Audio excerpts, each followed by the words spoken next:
Olá, meus amigos. Olá, assinantes da TV Petrópolis. Olá, amigo internauta do Facebook, do YouTube e das demais redes sociais.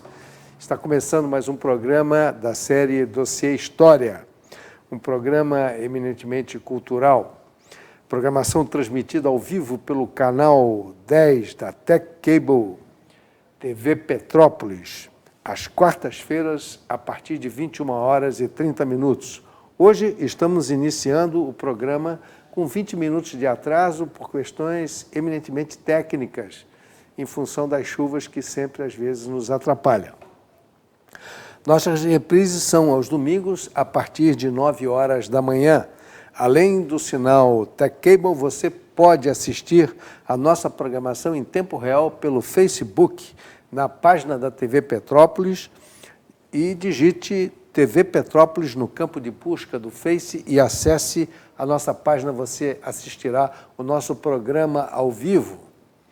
Para quem já está ligado em nossa programação pelo Facebook, enderece seus comentários e críticas. Ela será bem-vinda e muito importante ao aperfeiçoamento da nossa programação.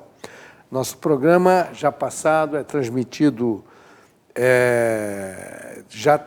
melhor dizendo, encontra-se em nosso canal no YouTube e basta procurar pela palavra Dossiê História na barra de busca do YouTube, o nome do programa. Em nosso canal você encontrará temas variados e direcionados à informação de notícias, assuntos históricos, culturais, políticos e uma ferramenta indutora à pesquisa acadêmica e ao entretenimento do internauta. Hoje, iniciando nossa programação, dia 5 de fevereiro 2020, 5 de fevereiro de 2020, 36º dia do ano em nosso calendário gregoriano. Teremos mais 330 dias para o término de 2020. Lembrando que este é um ano bissexto. Naturalmente, você que tem assistido ao nosso programa já sabe fazer a diferenciação entre um ano normal do calendário e o bissexto, né? O bissexto, porque são 366 dias do ano, portanto, repete o número 6, por isso ele é bissexto. O tempo não para e nós vamos em frente, vamos ao pensamento do dia de hoje. O Exército pode passar 100 anos sem ser usado, mas não pode passar um minuto sem estar preparado.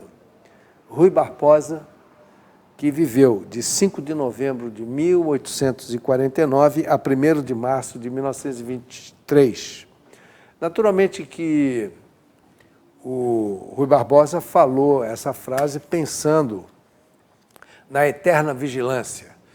Um país que se preze e se respeite, ele tem que ter boas forças armadas para se proteger. E, para isso, ele precisa, mesmo em tempo de paz, ele precisa assiduamente se preparar e se treinar para a guerra, porque é treinando para a guerra que se almeja a paz. Então, essa é um pensamento de Rui Barbosa que está afinado, inclusive um pensamento afinado aos nossos tempos de hoje. Rui Barbosa era um político, diplomata, advogado, jurista e jornalista, militante abolicionista, membro do Partido Liberal e defensor do regime federalista. Ele foi ministro da Fazenda do governo provisório do Marechal Deodoro da Fonseca. Em março de 1889, assumiu como redator-chefe do jornal Diário de Notícias. Aliás, o Diário de Notícias, que era um jornal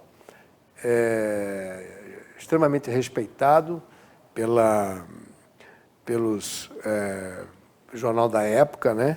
E que perdurou até os anos 60, 70. O Diário de Notícias, e eu cheguei a ler o Diário de Notícias lá pelos idos dos anos 70, dos anos 60, no Rio de Janeiro. Minha avó, inclusive, era assinante do Diário de Notícias, um jornal bastante antigo, do século XIX, e que perdurou ao longo do século XX por muito tempo. Na luta pelo regime federativo, Rui Barbosa se afastou do Partido Liberal, porque não estava afinado com as ideias do Partido Liberal, que era um partido que tinha um pensamento mais do poder diversificado dos estados, né? Que era mais ou menos o regime que imperou a partir de Floriano Peixoto. Os estados-membros, as antigas províncias que se tornaram estados, eles tinham praticamente uma independência, eles tinham um código penal, código civil, código de processo civil, eles tinham tudo. E elegiam, fiscalizavam as próprias eleições, quer dizer, cada estado era praticamente um país autônomo. E Rui Barbosa, como uma corrente que se estabeleceu na época, queria o regime federalista, onde esse poder se concentraria mais no poder central, na capital federal, junto aos poderes da República. E nessa luta, ele acabou sendo perseguido, porque depois ele se perfilhou ao pessoal que fez a Revolução Federalista no Rio de Janeiro, que é a Revolta da Armada, né? Começou aqui. Que era o pessoal que se opunha ao Floriano Peixoto, à ditadura do Floriano Peixoto, e com isso a Marinha fez a revolta da Armada contra o Exército, contra a República, porque nós estávamos vivendo uma ditadura militar do Floriano Peixoto na época.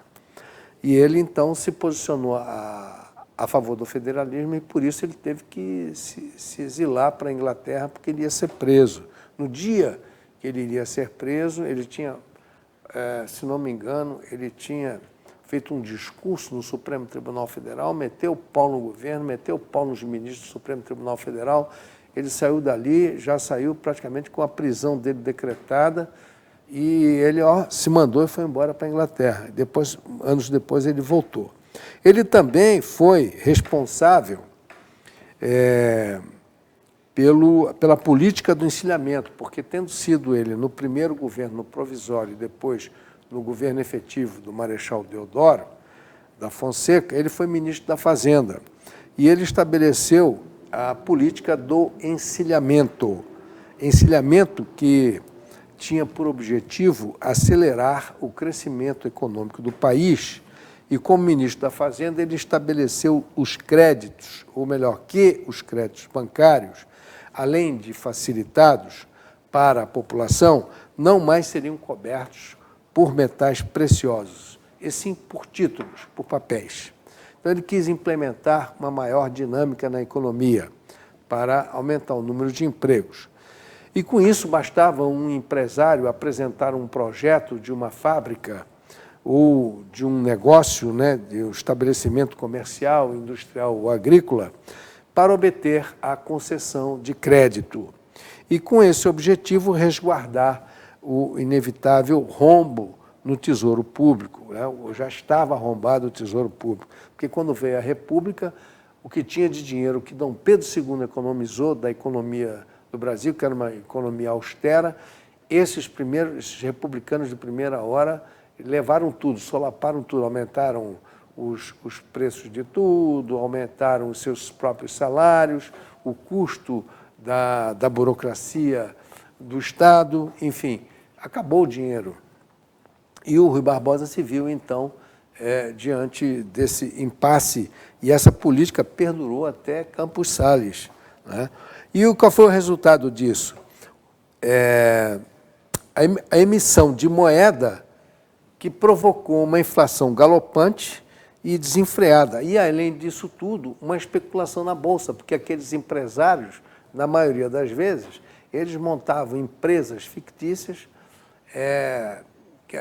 faziam balanços fantasmas, aumentando rendimentos no balanço, para poder colocar os seus papéis em bolsa, negociar e ganhar dinheiro na especulação. E aí começou a quebradeira. Essa foi a primeira política republicana no país. E por que encilhamento? Porque dava a ideia de encilhar, né, os arreios do cavalo, no encilhamento, dava a ideia daqueles cavalos encilhados na bolsa de apostas de corrida, quando os cavalos estão prontos para correr, que eles ficam encilhados e preparados para a partida. Então, política de encilhamento, porque se ganhava dinheiro na especulação na bolsa de aposta de cavalos, e então se passou a ganhar dinheiro também com a especulação na bolsa de valores. Por isso, essa associação da ideia do encilhamento. Por isso, chama-se política do encilhamento. Bom, instalou-se o caos, a hiperinflação, a especulação financeira, a quebradeira de empresas e perda considerável do valor da nossa moeda frente às moedas estrangeiras. Rui era uma figura contraditória. Após deixar o governo provisório, com a ascensão de Floriano Peixoto, fez oposição a este e acirrou a luta pelo federalismo. Durante sua juventude, foi ardoroso antimonarquista, porém, na sua fase madura, reconheceu que a República fora um erro e deixou para nós um legado de um texto em que ele abomina a corrupção generalizada causada pela República Velha. E aí diz esse texto, vamos lá que nós temos ele impresso aí para você ler melhor. De tanto ver triunfar as nulidades, de tanto ver prosperar a desonra, de tanto ver crescer a injustiça, de tanto ver agigantarem-se os poderes nas mãos dos maus, o homem chega a desanimar da virtude, a rir-se da desonra e a ter vergonha de ser honesto. Rui Barbosa. Né? Então, essa aí é a frase. Agora, essa é a frase mais importante dele, que só no Facebook lá eu peguei 3 milhões de compartilhamentos.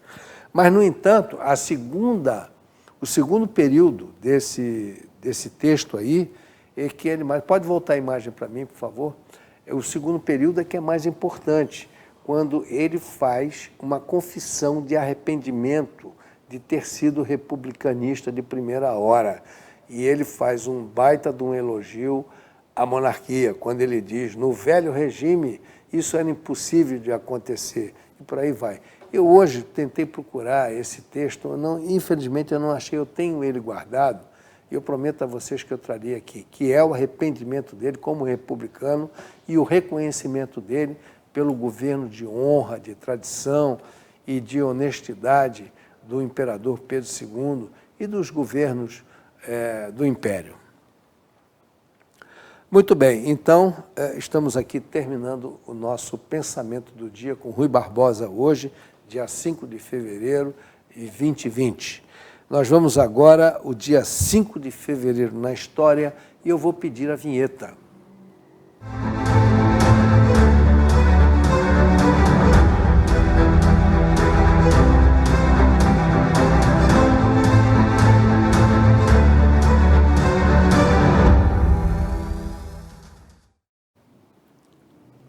No ano de 62 da era cristã, aconteceu um sismo em Pompeia, na Itália, que foi um grande desastre. Esse sismo, até hoje, ele está registrado em matéria, em material. Era a cidade de Pompeia, na Itália, uma próspera cidade próxima a Roma, que ficava na fralda do Vesúvio, né? Um vulcão que estava ativo e me parece que está ativo até hoje. E esse sismo de Pompeia, está lá, tem a velha cidade de Pompeia, uma fotografia da maquete, era uma próspera cidade, onde se vivia muito bem. E Pompeia fica próxima à cidade de Nápoles.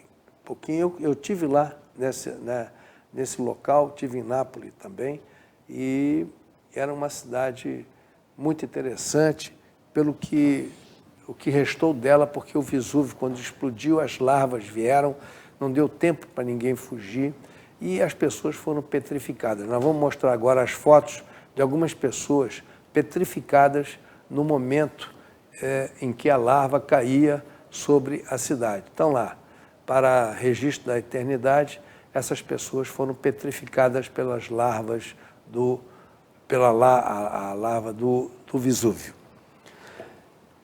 Então, essas as fotos que nós temos aí. Então, o sismo de Pompeia de 62 da era cristã. Em 1909, 5 de fevereiro de 1909, Leo Baekeland, químico americano de origem belga, anuncia a criação do baquelite. Temos aí a foto dele. O baquelite, que é o primeiro plástico sintético do mundo. Baquelite é uma resina sintética quimicamente estável e resistente ao calor. Então, estamos aí em 1909, dia 5 de fevereiro. Foi praticamente quando o plástico, através do baquelite, começou a se desenvolver tecnologicamente. Bom, 5 de fevereiro de 1919, uma data também importante, principalmente para os cinéfilos. Charles Chaplin, Mary Pickford, Douglas Fairbanks, que foi um grande artista do cinema mudo, e ainda trabalhou em alguns filmes com som, e o chamado cinema falado, e de Griffith fundam a United Artists, que é uma empresa, até hoje, que está aí produzindo filmes, a United Artists. 1985, 5 de fevereiro, Hugo Vettere, então prefeito de Roma, e Chedi Clibbi, prefeito de Cartago, se reúnem em Tunis para assinar um tratado de amizade que encerra oficialmente, olha só que curiosidade, oficialmente com a Terceira Guerra Púnica, acontecida 2131 anos antes desse encontro. Ou seja, durou 2131 anos para que houvesse um término oficial dessa Terceira Guerra Púnica, comandada por Cipião Emiliano Africano, cônsul romano, que invadiu e destruiu Cartago na Terceira Guerra Púnica, derrubando o Império Cartaginês e a transformando em uma colônia de Roma. Eles simplesmente destruíram tudo. Embora em paz com Cartago, desde o final da Segunda Guerra Púnica, a Segunda Guerra Púnica foi 201 a.C. E essa aqui foi 2131 anos, então vamos ver aqui, foi 201, foi a última Guerra Púnica. O final da Segunda Guerra Púnica foi em 201. E essa invasão foi... Vou chegar lá. Roma não conseguia ficar tranquila com o rival, pois mesmo com os embargos e imposições fixados no Tratado de Paz entre as duas cidades, na última guerra, Cartago havia se superado de todas as adversidades e prosperava. Quer dizer, quando eles selaram uma paz, no final da Terceira Guerra Púnica, aliás, da Segunda Guerra Púnica, eles achavam que Cartago não iria mais prosperar, porque eles fizeram uma série de restrições a Cartago. Mas, mesmo assim, aquele povo determinado conseguiu crescer, se desenvolveu. E essa agricultura, ela tomou assim, um implemento muito grande. Então, inicialmente, Roma não quis oficializar uma invasão de Cartago. Ele enviou aliados africanos da Numídia, um reino africano, e esses soldados da Numídia faziam saques às possessões cartagineses e, finalmente, destruíram Cartago pelas mãos do general Cipião Emiliano, que, num belo dia, ele simplesmente cercou Cartago e acabou com a cidade. Ainda salgou o território todo para que nada mais crescesse ali. Fizeram 50 mil escravos, isolaram uma pequena parte da população e tiraram ela daquela região e colocaram em outra região. Tanto é que a Cartago de hoje nada tem a ver com a Cartago daquela época. Essa questão do sal, na realidade, é uma lenda que se conta, né? Porque é improvável até que eles tivessem salgado a terra.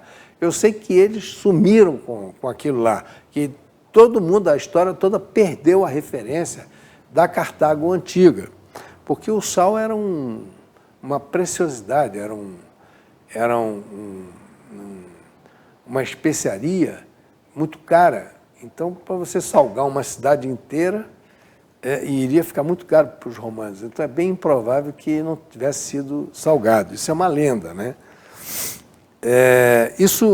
Essa disputa, ela começa pela bacia oeste do Mediterrâneo, que foi a Terceira Guerra Púnica, em que eles anexaram a Península Ibérica, né, na bacia oeste, quer dizer, a parte oeste pega a Península Ibérica, a Península Itálica, a expansão ao Oriente, a Ilíria, a Grécia e a Anatólia, consolidando Roma, o controle do mar Mediterrâneo e consolidando o seu exército como o mais poderoso daquela região. Quer dizer, praticamente eles ficaram donos de todo o Mediterrâneo, circundando ali o sul da Europa, a Península Ibérica, o Médio Oriente, o norte da África, enfim, era tudo romano, aquilo ali. Essa invasão foi alimentada. Por que eles, então, já selada a paz, invadiram a Cartago? Estavam em paz com Roma. Eles invadiram, ela foi alimentada pelo grande latifundiário e senador Catão, chamado o Velho, e que repetia em bom som no Senado, Delenga est Cartago. Delenga est Cartago, que significa Cartago precisa ser destruída. Então, quase todo dia ele fazia um discurso pedindo a destruição de Cartago, em Roma. Como naquela época não existia Facebook, não existia redes sociais, nem nada, essas notícias não chegavam em Cartago, né? E aí, com essa fixação de Catão, foi ocasionada depois que ele havia viajado a Cartago em 152 a.C. e ficou assustado com a prosperidade da região, totalmente voltada para a agricultura, produzindo muitos produtos que começam a assustar os proprietários da terra. Então, veja você, essa história que está lá em 152 a.C., na realidade, somente em 1985, no dia 5 de fevereiro, é que se reúne o Hugo Vettere, que era prefeito de Roma, com Chedi Clibe, que era o prefeito de Cartago, da Nova Cartago, né? E selam simbolicamente uma paz, dando fim a essa Terceira Guerra Púnica. As Guerras Púnicas Romanas é um estudo preciosíssimo, muito interessante da história antiga, da história romana. As três guerras.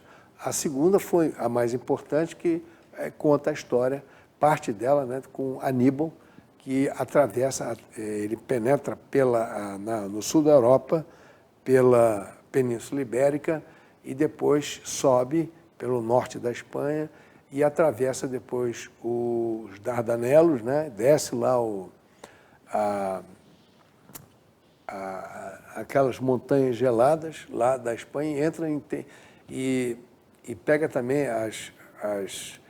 passa pelo sul da França e depois ele sobe aquelas montanhas do norte da Itália, desce e entra no território da Itália, de Roma. Quer dizer, aquilo assustou demais os romanos. Os romanos ficaram com psicose em relação a Cartago, aos cartagineses. Por isso que eles queriam destruir de toda forma, porque eles tinham medo que aquele crescimento de Cartago pudesse representar uma ameaça a Roma. E Roma, quando se sentia ameaçada, o que ela fazia era ela destruía os seus inimigos, as cidades dos seus inimigos, destruía as civilizações todas para não ter essa ameaça. Muito bem, encerramos aqui o nosso Dia na História e nós vamos ao nosso jornalismo, dossiê História. Eu vou pedir a vinheta.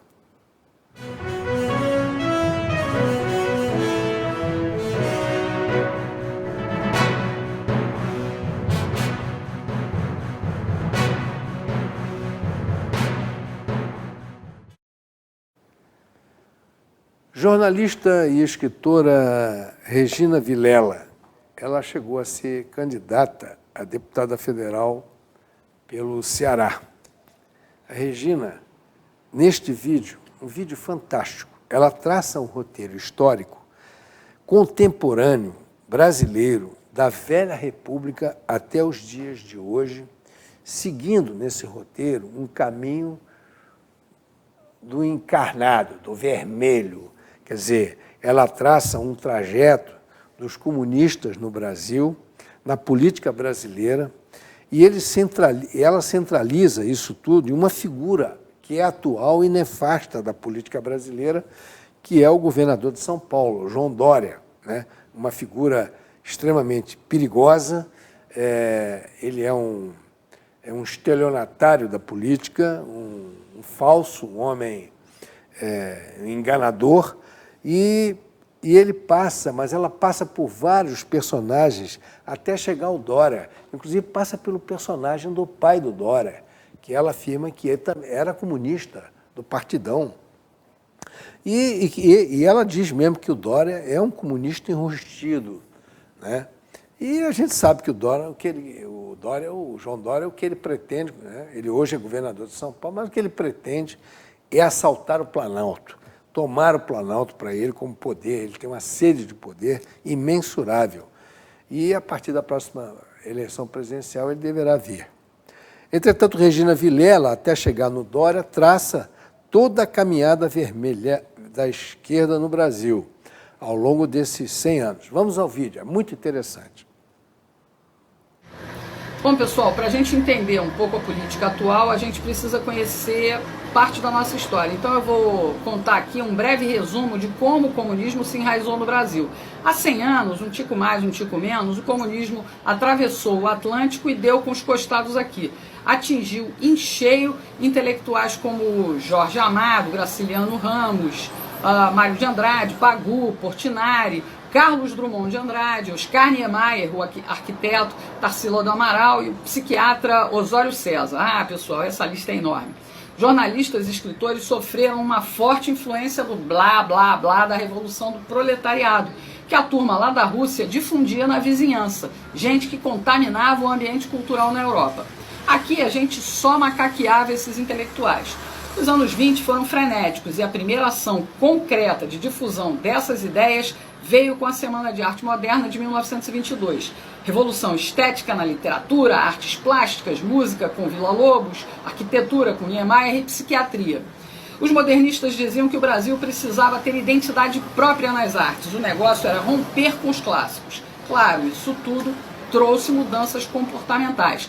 Mas a elite quatrocentona paulista que adotava os ideais esquerdistas jamais se recusou ao doce sabor do capitalismo. Esse caldeirão cultural reverberava nos meios políticos e anunciava o fim da República Velha. As oligarquias paulista e mineira que se revezavam no poder desde o golpe contra o Império para a proclamação da República. Eles enfrentaram diversos movimentos revolucionários, como a Guerra de Canudos, no Nordeste, contestado no Sul, as revoltas da chibata e da vacina no Rio de Janeiro, e os anarquistas e comunistas começavam a fazer barulho em São Paulo. Em 1922 também, aqueles artistas intelectuais se filiaram ao PCB, Partido Comunista do Brasil. Em 1929, a Bolsa de Valores de Nova York quebrou, justo quando o mundo mal se recuperava da Primeira Guerra Mundial. A economia do Brasil, essencialmente agrícola, foi para o ralo. Os preços despencaram. O café, nosso maior produto de exportação, encalhou nas fazendas. O povo, especialmente imigrantes que substituíam escravos, deixaram o campo em busca de novas oportunidades. A indústria paulista estava só começando. História é uma coisa fantástica, pessoal. Essa turbulência atingiu o exército. O movimento tenentista queria mudanças e, liderado por Getúlio Vargas, derrubou a República Velha. Entre um levante ali e outro aqui, as forças militares que apoiavam o tenente Getúlio Vargas prevaleceram. De 1930 até 1945, vivemos a ditadura Vargas, período violento dos governos militares. Getúlio era carismático, populista e mão de ferro. Copiou políticas sociais implantadas por dois importantes líderes europeus. A mão do Estado instituiu o controle social. A CLT, consolidação das leis trabalhistas, foi copiada da Carta do Lavoro, do Mussolini. Ganhamos a classe trabalhadora e os sindicatos. Deu no que deu décadas depois. Do Hitler, o Getúlio copiou o controle da cultura e da comunicação, o DIP, Departamento de Imprensa e Propaganda, ditava o que a imprensa podia e não podia falar. A Rádio Nacional unificava a linguagem e Getúlio passou a ser conhecido em todo o país. Culto à personalidade. Quando o maluco alemão resolveu dominar o mundo, Vargas quase embarcou no eixo. Só não foi porque Roosevelt, presidente americano, foi muito convincente. E os comunas, Regina? Bom, eles acusavam Vargas de controlar a classe operária, tirando deles a influência sobre o proletariado. Mesmo na clandestinidade, se mantinham vivos e ativos, principalmente na cultura. Os resultados disso nos afetam até hoje. Veio a Segunda Guerra Mundial. Os americanos lutaram 2 guerras simultâneas. Uma no Atlântico, contra as forças alemãs. Outra no Pacífico, contra os japoneses. Quando a guerra acabou, em 1945, aqui no Brasil, o pessoal já estava aqui com o ditador Vargas. Nem adiantou o Getúlio anistiar presos políticos e permitir a reorganização partidária, tirando o PCB da clandestinidade. Os tenentes, que a essa altura já eram alta patente, deram um pé no traseiro do caudilho. Getúlio saiu, mas voltou eleito em 1950, um governo que durou pouco. Quanto mais Getúlio ampliava a mão do Estado na economia, mais a economia desandava. A insatisfação entre políticos e forças armadas só aumentava a tensão. O atentado ao jornalista e ex-comunista Carlos Lacerda precipitou o fim do segundo governo Vargas. Getúlio saiu da vida para entrar na história com um tiro no próprio peito. E os comunistas, Regina? Sempre ali, na figura de herdeiros políticos de Vargas. João Goulart, Leonel Brizola, Tancredo Neves. Esses eram os civis. Entre os militares, alguns tenentistas. Médici, Geisel, Leônidas Fernandes Cardoso, pai do FHC. Viu aí? Bom, em 1955, o Brasil elegeu o megalomaníaco Juscelino Kubitschek, que prometeu avançar 50 anos em 5, construindo Brasília, a capital dos sonhos de qualquer governo comunista, bem longe do povo. Projeto dos arquitetos Lúcio Costa e Oscar Niemeyer, comunista. JK foi um dos governos mais corruptos da história. Foi aí que as empreiteiras começaram a festa com o governo federal. Brasília ficou pronta e deixou uma cratera nas contas públicas. Então, os eleitores caíram no conto do aloprado Jânio Quadros. O cara fez campanha como conservador e anticomunista. E quando assumiu, medalhou logo o assassino Che Guevara e estreitou relações com a União Soviética. Sem apoio no Congresso e sem povo em Brasília, Jânio renunciou. E os comunistas, Regina? Bom, eles são como coronavírus. Se a gente não ficar atento, se contamina. João Goulart entrou para a política pelas mãos de Getúlio Vargas, de quem foi ministro do Trabalho no segundo governo. Jango assumiu a presidência querendo mais Estado na economia. Queria até desapropriar empresas estrangeiras. Apostou no apoio de sargentos, cabos e soldados para dar um golpe de Estado à esquerda, como fez o Chaves. Quer saber o nome de um deputado federal da Frente Parlamentar Nacionalista que apoiava tudo isso? Quer saber? João Agripino Doria Neto. Papai Doria era comunista. Então, apesar de preocupados, os oficiais generais só acompanhavam a parada de longe, até a classe média ir para as ruas e impedir que a gente virasse Cuba. Havia insubordinação nas Forças Armadas e o Marechal Castelo Branco ficou #chateado. Os católicos conservadores e anticomunistas, pessoal, antigamente não tinha essa história de Frei Beto, teologia da libertação, comunidade eclesial de base, tinha não. A Marcha da Família com Deus pela Liberdade acendeu o pavio que mandou o Jango para o espaço. Um general lá de Minas até saiu com as tropas disposto a pegar o Jango no tapa. Dizem que o Jango era meio cagão, sabe? Então, por isso ele disse logo, eu vou pular fora para que eu não cause a morte de ninguém. Brizola ficou pé da vida. O cargo de presidente ficou vago por poucos dias. Os deputados acabaram elegendo o Marechal Castelo Branco para presidente. Lembra que o Bolsonaro contou essa história na campanha? Pois é, o Castelo começou a pôr ordem na casa. Imaginava ele que, contornando a crise política, podia restabelecer e consolidar a democracia. Castelo fez um grande favor ao país quando determinou que só podiam existir 2 partidos, Arena, Aliança Renovadora Nacional, e MDB, Movimento Democrático Brasileiro. Não tinha fundo partidário, não tinha fundo eleitoral, tá legal, pessoal? Castelo Branco fez reformas econômicas e tributárias, mas os comunistas estavam revoltados e explodiram uma bomba no aeroporto dos Guararapes, em Recife. Eles queriam matar o general Costa e Silva, que Castelo escolheu como sucessor.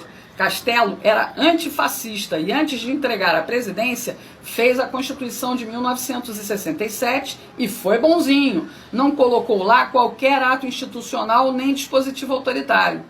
Costa e Silva, ao contrário, tinha um viés mais autoritário e endureceu o governo. Fez isso porque os comunistas estavam tocando terror no Brasil. Queriam derrubar o governo na amarra para transformar isso aqui numa ditadura do proletariado. Os caras eram violentos. Tiro, porrada e bomba, além de sequestros e assaltos. Ainda matavam os próprios companheiros quando desconfiavam de traição. Isso encheu o saco do Costa e Silva, que acabou decretando o AI-5. Ele fechou o Congresso Nacional, cassou mandatos, inclusive o pai do Dória, e reprimiu legal os comunistas. Costa e Silva teve um AVC e não terminou o mandato. Uma junta militar indicou o general Médici para o cargo. Apesar de ter sido o período de maior repressão aos terroristas, com prisão e enfrentamento tático de guerrilha, que matou um monte de comunistas, Médici reabriu o Congresso e não cassou ninguém. Dá para desconfiar, não dá não?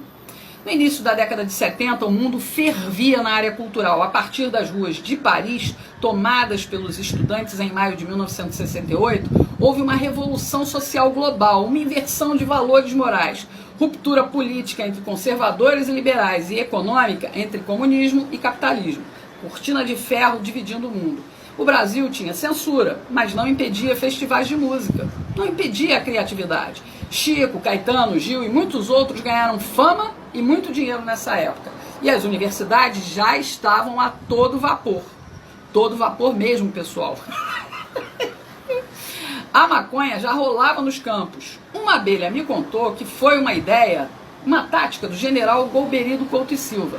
Ele achava que deixando os universitários fumando maconha ia afastar eles do terrorismo. E a gente viu no que deu. A droga saiu dos meios acadêmicos e foi disseminada entre as famílias mais pobres nas favelas. A origem da criminalidade forte está aí, ó.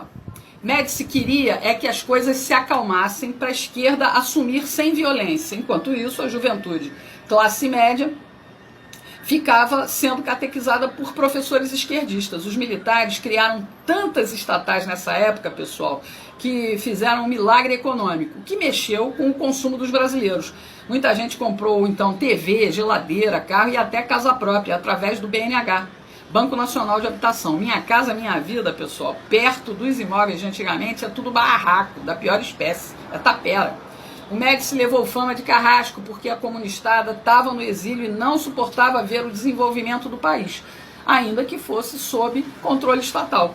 Os comunas que ficaram aqui peitaram o governo com ataques violentos de guerrilha. Médici pretendia resolver tudo e devolver para os civis, mas comunista é uma raça desgraçada. Médici indicou Geisel, que foi tenentista como ele. Os dois, inclusive, apoiaram a posse do Jango. Esse pessoal Oliva é muito azeitado, não é mesmo? Geisel foi eleito pelo Colégio Eleitoral do Congresso e o alemão foi quem deu o início ao processo de abertura política. Ele sabia que a mídia, a cultura e o ensino já estavam esquerdizados, então a transição ia ser fácil. Enfim, Geisel se aproximou da República Popular da China, reconheceu a independência de Angola pelos comunistas, fez acordo nuclear com a Alemanha e até deu fim ao AI-5. Por tudo isso, ele bateu de frente com oficiais linha dura, que não queriam de maneira nenhuma devolver o país nas mãos dos comunistas. Geisel venceu a queda de braço e impôs João Figueiredo como sucessor. Ele sabia que Figueiredo só queria cuidar de cavalo e cumpriria a ordem de fazer a abertura ampla, geral e restrita. Com tudo pronto, foi só os comunistas do exílio voltarem. A esquerda no poder seria facilmente o próximo passo, mas de forma lenta e gradual, para que a gente nem sentisse tanto. Enquanto isso, o maior pelego de todos os tempos estava sendo gestado lá no sindicalismo. Nossa esquerda aprendeu a agir sem tanta pressa. Aturamos o Sarney, pessoal, por 5 longos anos, em troca de uma Constituição social-democrata, nome bonito para esconder a ação nefasta da esquerda comunista. Na cultura, a música brasileira já apresentava os resultados dessa esquerdização, definhando em conteúdo e em qualidade. O ensino foi banalizado e nos transformou em idiotas úteis.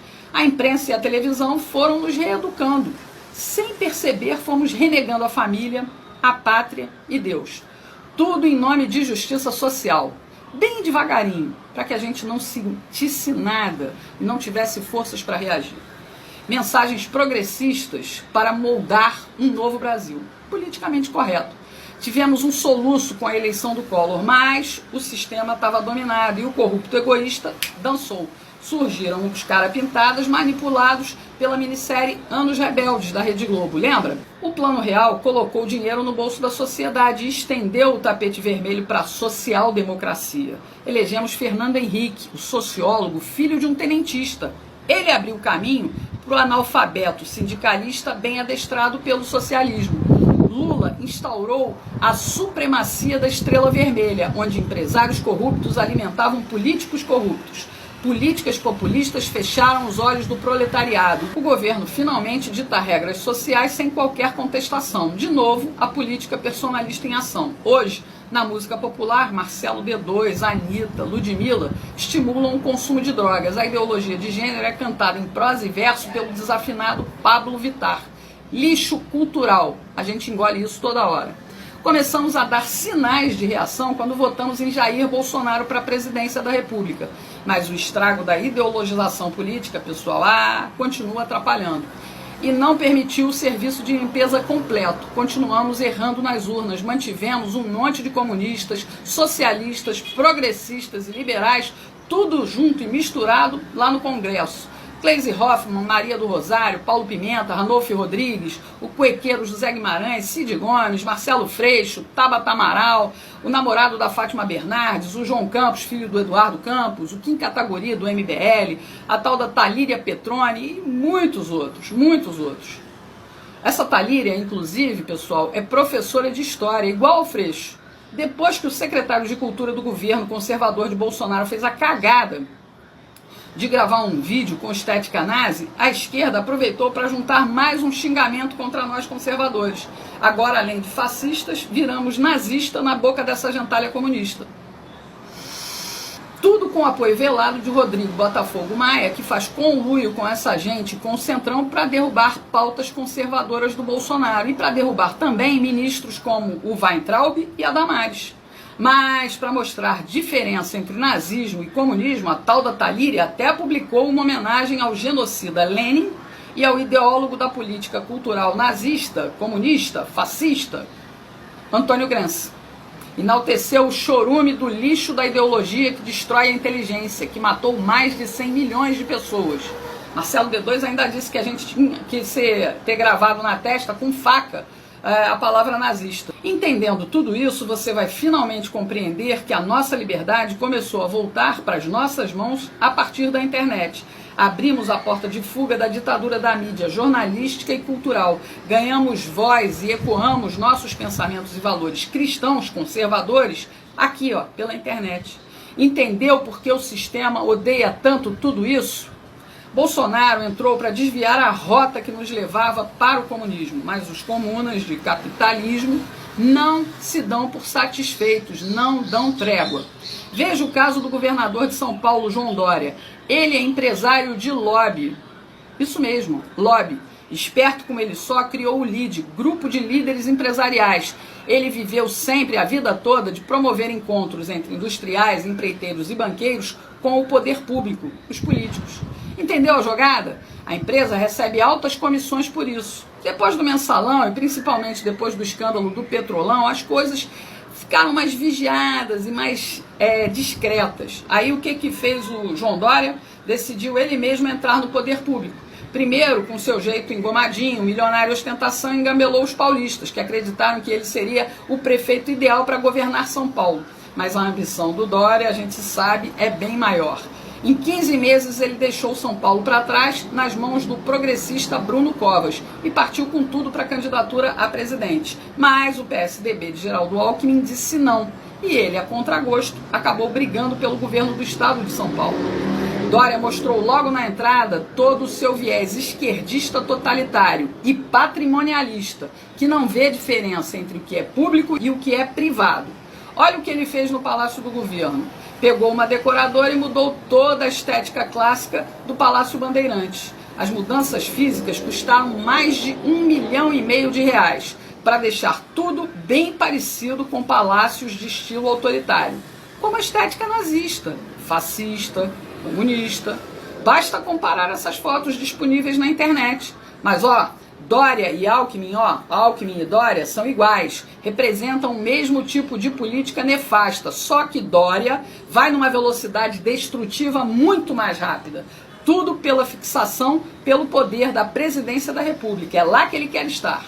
Tanto que loteou o governo de São Paulo para fazer uma grande base e vai continuar costurando alianças, seja com quem for, com Botafogo Maia, com Amoedo ou Luciano Huck.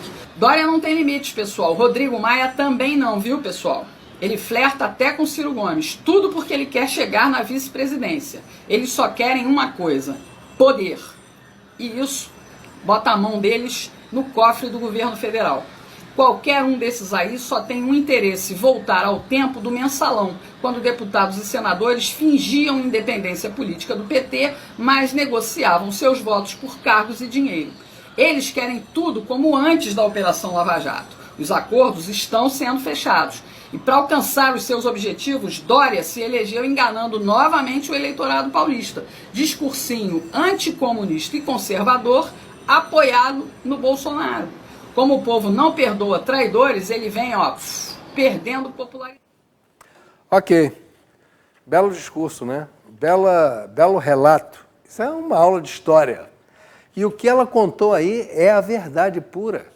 Eu acompanho desde o suicídio do Getúlio.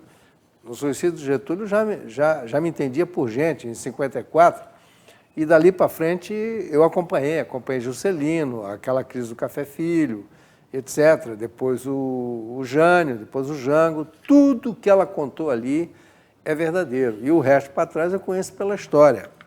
Ela foi fiel no seu relato. Então, você observa o quê? Observa que a esquerda sempre esteve no poder no país. Tudo que você vê de resultado que é o Brasil hoje foi construído pela esquerda.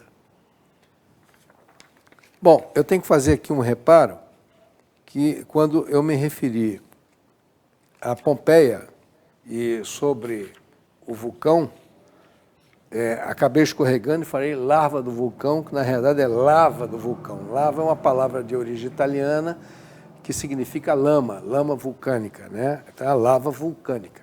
Então, eu acabei escorregando e falei larva. E eu observei esse detalhe e estou fazendo a correção agora no mesmo programa. Tá? De vez em quando a gente escorrega. Bom, vamos ao Luciano Hang também, que ele faz uma grande denúncia contra o Senado, as mordomias dos planos de saúde do Senado, que é uma verdadeira monstruosidade que se faz com o povo brasileiro, que enquanto essas mordomias médicas eles usufruem, o povo brasileiro sofre nas filas do SUS. Vamos lá, a Luciano Hang. É uma vergonha, pessoal. Hoje quero falar sobre Senado. Cirurgias plásticas, dente de porcelana, tratamentos caríssimos e diferenciados nos melhores hospitais privados do Brasil. Os gastos dos senadores com saúde não têm limites, enquanto a maioria dos brasileiros depende dos serviços precários dos hospitais públicos e esperam anos na fila do SUS. Os senadores da República têm um plano de saúde VIP que é pago por todos nós. Vejam só, o plano do Senado permite remoções aéreas, atendimento com os melhores médicos e hospital do Brasil e até no exterior. Para os senadores, no exercício do mandato, este privilégio é ilimitado. No caso dos ex-senadores, o ressarcimento de despesas médicas e odontológicas são de até R$33 mil por ano. Para ter direito ao sistema de saúde bancado pelos cofres públicos, basta ter ocupado o cargo por 6 meses apenas. Esta farra também se estende à família dos políticos. Filhos, enteados, cônjuges e até os pais dos senadores têm esse direito. Há também uma verba extra de mais de 25 mil reais para despesas com dentistas e até psicólogos.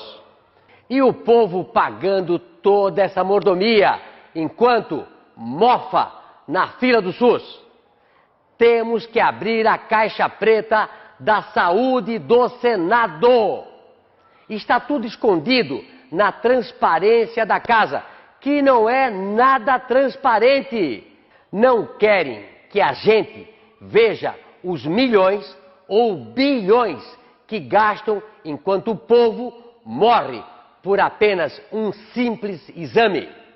Novo presidente do Senado, mais transparência e acabe com os privilégios dos senadores. Não existe brasileiro de primeira ou de segunda linha. Somos todos iguais. Compartilhe este vídeo e vamos acabar com os privilégios neste país. Muito bem. Eu tinha mais matéria para colocar hoje, mas não vai dar tempo, porque eu tenho só 4 minutos de programa. Então, eu vou apresentar aqui um trabalho que é um gráfico virtual junto com a Quinta Sinfonia de Beethoven. Quer dizer, a Quinta Sinfonia de Beethoven, e o gráfico vai se movimentando através de bonequinhos, dando ênfase a essa Quinta Sinfonia de Beethoven, que é uma das obras mais populares do erudito europeu, além de ser a mais executada em nosso tempo. E ela foi apresentada no Teatro de Viena. A sinfonia significa um salto gigantesco na história da música clássica e ela é considerada uma obra notável. Os 3 primeiros andamentos são compostos para um modelo orquestral herdado de Mozart, de Haydn. Subitamente, no fim do 3º andamento, Beethoven começa a deixar cair a textura até criar um contexto de quase música de câmara. Isso era uma revolução na época. E reduz, e de repente, no 4º andamento, de um momento para o outro, sem qualquer transição, traz um som em dimensão sinfônico. É um embrião da orquestra romântica que iria perdurar ao longo da segunda metade do século XIX, nas mãos de Schubert, de Bruckner e de Brahms. Vamos, então, a essa execução virtual da Quinta Sinfonia de Beethoven.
Muito bem.